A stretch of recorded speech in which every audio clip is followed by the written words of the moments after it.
The air hung thick and still, a suffocating blanket woven from dampness and shadow. It pressed down on the desolate neighborhood, each breath a chilling reminder of the surrounding void. Dim streetlights, like dying embers, struggled against the encroaching darkness, their feeble glow barely piercing the gloom. The only anomaly in this oppressive landscape was a light shop, its windows fogged, and its interior radiating a weak, hesitant luminescence, as though it were a fragile spark against an encroaching tide of oblivion. The distant, irregular drip of water echoed like the whispers of unseen things, weaving through the silence, adding to the disquiet. A figure stood outside the shop, a woman draped entirely in white. This was Ji-young. Her silhouette, a stark, spectral contrast against the feeble light of the shop, remained motionless, her gaze fixed on the fogged glass. It was as though she were a part of the darkness itself, a ghostly sentinel on the edge of the world. Instead of entering the light, she melted into the black maw of an unlit alley, vanishing like a phantom of the night. The narrative shifts to Namman, a man etched with the fatigue of a monotonous existence. Each night he was the last passenger to disembark from the final bus, a lonely ritual in the desolate corner of the city. The bus stop, an isolated and dimly lit space, was surrounded by a silence that felt almost palpable, as if it were a living entity. One night, as he stepped off the bus, his eyes caught a figure on a nearby bench, bathed in the anemic glow of a street lamp. It was Ji-young. Her presence was unsettling. She sat motionless, her expression distant, her pale skin reflecting the faint, sickly yellow light like alabaster. She seemed to belong more to the shadows than to the world of the living. Her posture was unnaturally still, as though she were a statue carved from some ethereal substance. Namman, weary from a long day, initially ignored her and walked towards his home. But something about her, an aura of unsettling stillness, lingered in his mind, like a discordant note in an otherwise silent night. Night after night, the spectral woman was there, always on the same bench, her presence a haunting routine. It was like a persistent echo in his quiet existence. Then, one evening, she appeared with a battered, worn suitcase, its surface scarred and scratched. The air around her seemed to grow colder, heavier, as though she carried a fragment of the abyss itself. Namman's unease grew, fueled by the silent, unmoving figure.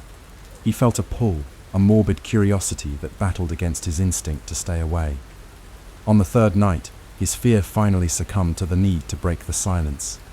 He approached her, the crunch of his shoes on the pavement sounding loud in the stillness. "The last bus has already left," he said, his voice a bit shaky. He pulled his phone from his pocket. "You can use my phone to call someone for help." The moment he handed his phone to her, he noticed something chilling. The screen was shattered, spiderwebs of cracks spreading across its surface, despite being perfectly intact only moments ago. The phone, though broken, still functioned, the screen flickering with an eerie, unearthly light. The crack seemed less like an accident and more like an ominous sign, a disruption in the fabric of reality itself. Ji-young was unfazed. Her eyes, like dark, bottomless pools, turned towards Namman. She spoke, her voice a hollow whisper that seemed to come from everywhere and nowhere at once. "Do you know me?" The question hung in the air, a cold, chilling tendril that snaked into Namman's mind. Her voice was not of this world, echoing with an unsettling resonance, as if it had traveled from some distant, unknown dimension. It burrowed into his thoughts, leaving a trail of unease, a dark stain on his perception of reality. He was left speechless, unable to form an answer. The next night, the weather shifted, mirroring the growing unrest in Namman's soul. A fierce storm lashed the city, unleashing torrents of rain. The wind howled like a tormented beast, bending trees and rattling windows, but Ji-young remained unmoved on her bench, the rain plastering her white dress to her form. It was as if the storm was a mere backdrop, a chaotic canvas against which her unsettling stillness was amplified. Namman, though deeply unsettled, found himself drawn to her once again. He grabbed his umbrella and walked towards her, a strange compulsion guiding his steps. He held it out, the fabric providing a small haven against the deluge. "You can take shelter at my place, it's not far," he offered. Ji-young turned her head, her gaze fixed upon him, and for the first time, she smiled. It was a smile that didn't reach her eyes, a chilling contortion of her lips that was devoid of warmth, devoid of life. Once again, her hollow voice echoed, "Do you know me?" This time, Namman, with a surge of inexplicable certainty, found himself replying, "Yes," even though he had no idea why he did so. The moment the word left his lips, a sudden, powerful gust of wind swept through the street, extinguishing the already feeble streetlights, plunging them into an abyss of total darkness. There was a moment of absolute stillness, a terrifying vacuum of sound and light. When the lights flickered back on, Namman stood alone, the umbrella clutched in his trembling hand. Ji-young was gone, but her disappearance did not bring peace. It brought chaos and dread. Namman felt a shift in his reality. His home, once a sanctuary, now felt foreign and unwelcoming. The shadows in his apartment seemed to stretch and writhe, their forms distorted and menacing. He heard faint whispers, like fragments of conversations that he couldn't quite decipher, echoing in the silence. His belongings seemed subtly displaced, their positions altered as if some unseen entity had been moving among them. The feeling was like being watched, constantly and intensely. His personal space had been invaded, his world tainted by Ji-young's enigmatic presence. The once familiar comfort of his life was gone, replaced by a creeping horror. The question, "Do you know me?" echoed in his mind like a broken record, its meaning elusive, its impact profound. It was as if the question held a truth too terrible to comprehend, a truth that threatened to unravel his sanity. He was trapped in a nightmare from which there seemed to be no escape. The boundaries between reality and illusion, between sanity and madness, blurred. He began to obsess over Ji-young, attempting to understand her presence and the changes she had brought into his life. He revisited the bus stop, the bench still chillingly empty, the air still holding that unnerving stillness. He started spending hours staring at the fogged windows of the light shop, searching for some clue, some explanation of the forces that now had him in their grip. Was she a lost soul seeking redemption, a wandering spirit trapped between worlds? Or was she something far darker, something tied to the ominous shop, its faint light a beacon in the surrounding darkness? The more he tried to unravel the mystery, the deeper he plunged into the abyss. The environment, once simply eerie, now felt malevolent. The dread was relentless, a heavy cloak that he couldn't seem to shed. It wasn't just fear, it was a profound sense of being watched, of being manipulated by unseen forces.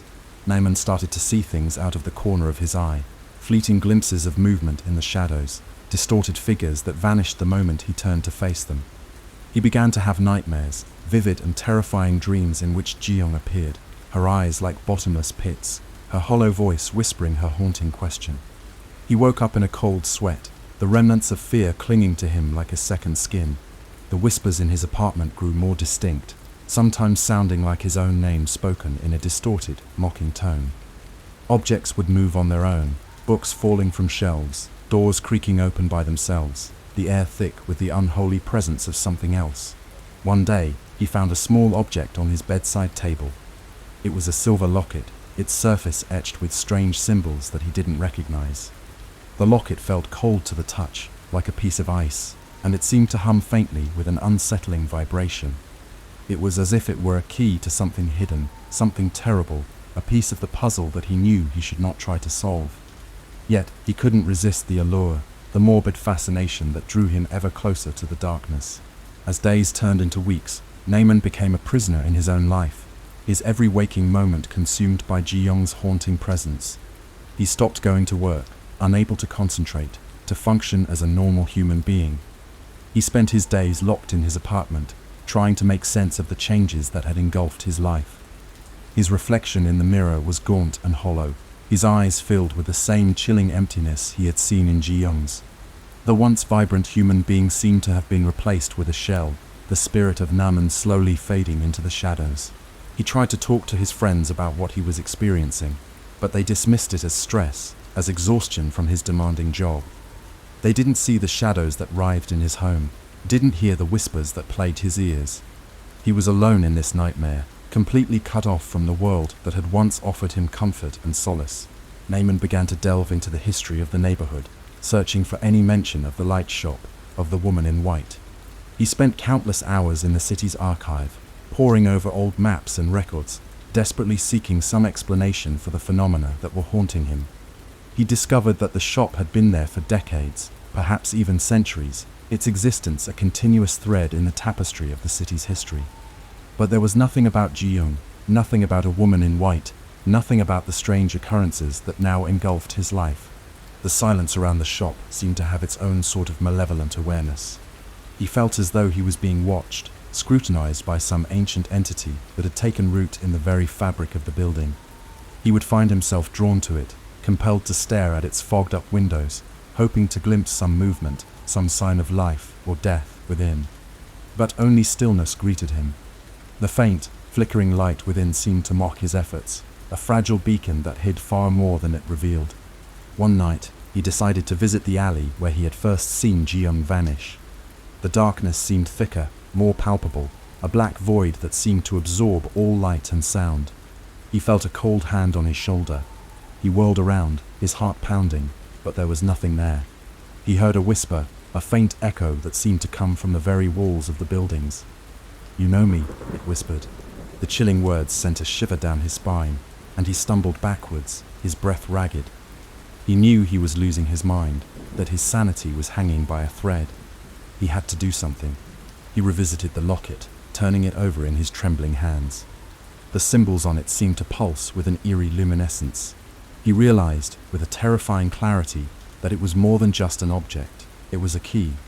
He felt a pull, a compulsion to open it, as if doing so would unlock some secret, some answer to the madness that was slowly consuming him. With trembling fingers, he opened the locket. Inside, instead of a picture or some other memento, there was a single, dried flower, its petals withered and blackened.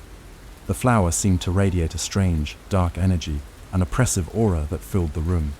He recognized the flower.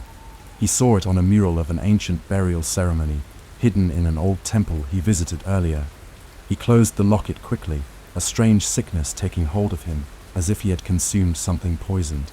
He spent the following days in a state of constant fear, his every waking moment filled with the dread of the unknown.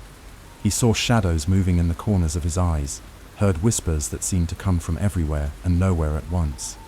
The locket seemed to vibrate in his pocket, an unsettling reminder of the terrible secret that lay within. His apartment was no longer his home, but a prison. The walls were closing in, the shadows growing darker, the whispers more persistent.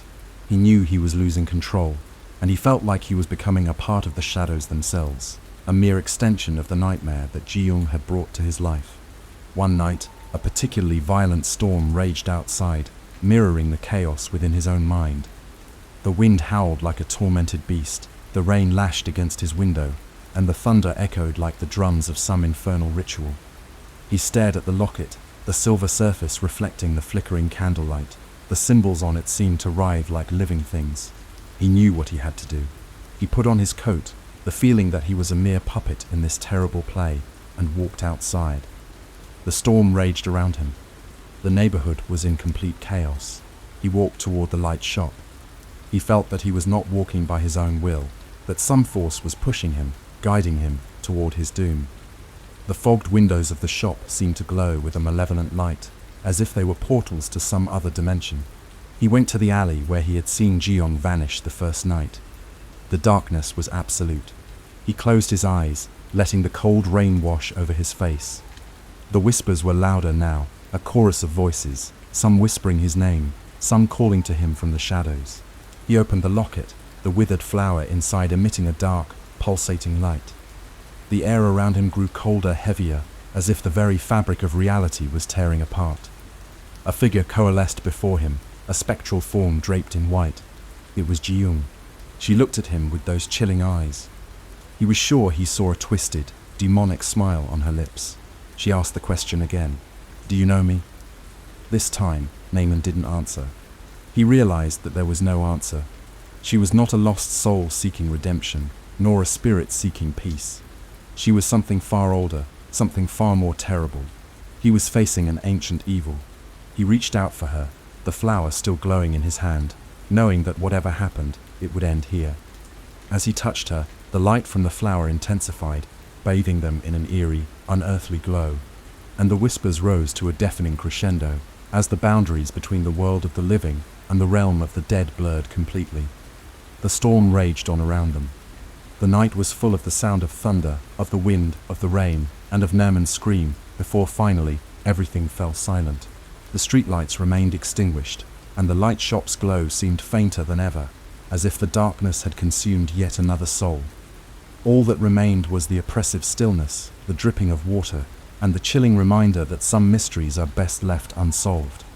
The neighborhood was silent, but it had changed forever. The terror had just started, and it would find another unsuspecting victim. The cycle would continue. The light shop continued to emanate a dim and lonely light. The question, "Do you know me?" echoed in the wind.